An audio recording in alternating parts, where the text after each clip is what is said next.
Hello बच्चों, welcome to liberal academy. और आज मैं आपके लिए एक बहुत ही इंपॉर्टेंट और शानदार टॉपिक लेके आया हूं जिसका नाम है ओम्स लॉ। ओम्स लॉ बच्चों बहुत इंपॉर्टेंट है क्लास 10th के पर्सपेक्टिव से और आगे भी फ्यूचर में काम आएगा 11th 12th में। सो लेट्स सी कि ओम्स लॉ होता क्या है। So Ohm's law is basically determined by the scientist, that is German physician, not scientist, physicist, that is called George Simon Ohms.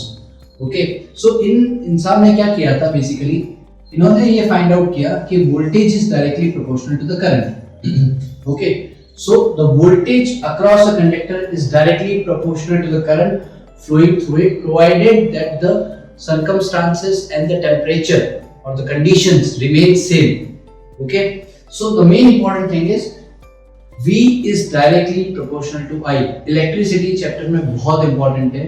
तो इसका मीनिंग क्या होता है? सो वोल्टेज जो होता है, जो वोल्टेज पोटेंशियल डिफरेंस जो जिसको बोलते हैं, सो वोल्टेज जो होता है वो डायरेक्टली डिपेंड करता है करंट पे।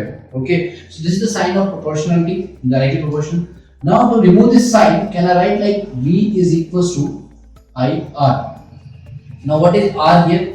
Here R is resistance which is also called proportionality constant.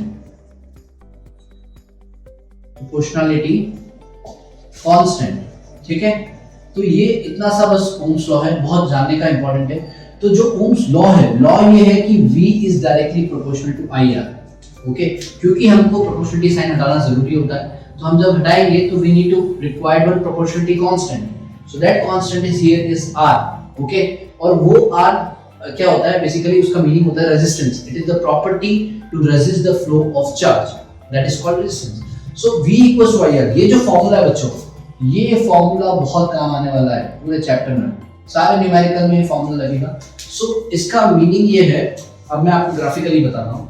Graphically ये मीनिंग है इसका कि अगर हम किसी सर्किट के अंदर वोल्टेज को इंक्रीज करेंगे या पोटेंशियल डिफरेंस को इंक्रीज करेंगे तो करंट भी इंक्रीज होगा।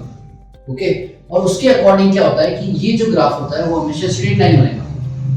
So that graph is always a straight line, क्योंकि जैसे से आप पोटेंशियल डिफरेंस को बढ़ाओगे वैसे वैसे करंट बढ़ेगा, और अगर करंट बढ़ेगा तो पोटेंशियल डिफरेंस बढ़ेगा, दोनों डायरेक्टली प्रोपोर्शनल है। सो उस केस में क्या होगा, आपका जो ग्राफ आएगा वो हमेशा स्ट्रेट लाइन आएगा, लीनियर, जिसको बोलते हैं लीनियर लाइन, एकदम स्ट्रेट जाएगी।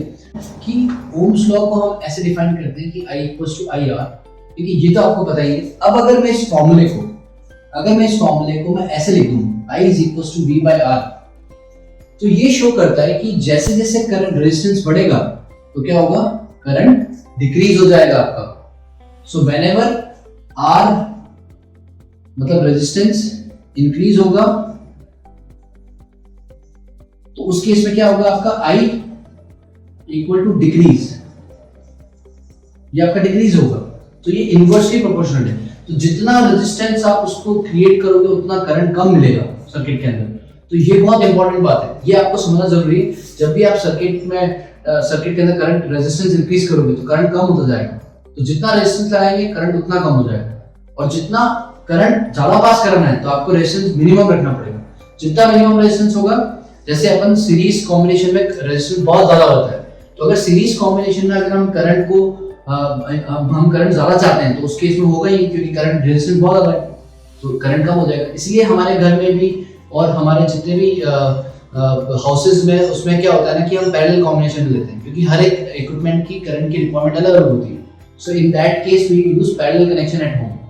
सो इसी रीजंस की वजह से हम इसको समझना बहुत इंपॉर्टेंट है। तो आई होप आपको समझ में आया होगा। Done, clear? तो ये इतना सा है आपका ओम्स लॉ। मैंने यहाँ पर दो डेफिनेशन लिखी है, अगर आप दोनों में से जो इजी डेफिनेशन लगे आप वो याद कर सकते हो। ठीक है, सो बच्चों, thank you for watching and please share with your friends, उनको भी बेनिफिट हो, and also subscribe and share with your friends.